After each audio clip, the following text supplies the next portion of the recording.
শীতকালে ছাদ বাগানের শ্রেষ্ঠ ফুল চন্দ্রমল্লিকা, কিন্তু বাজারে যে সময় চন্দ্রমল্লিকা গাছ বিক্রি হয় সেই সময় গাছগুলোকে বসালে খুব বেশি ফুল পাওয়া যায় না।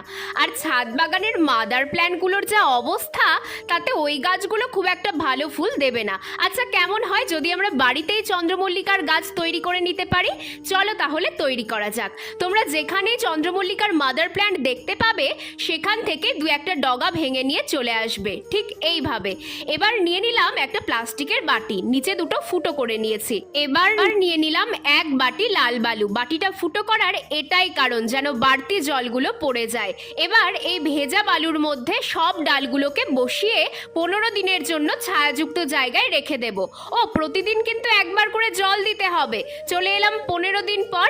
এবার দেখো কি পরিমাণে শেকড় বেরিয়েছে প্রতিটা ডাল থেকে। তাহলে আর দেরি কিসের? তোমরাও আমার মতো বাড়িতেই বানিয়ে ফেলো চন্দ্রমল্লিকার চারা।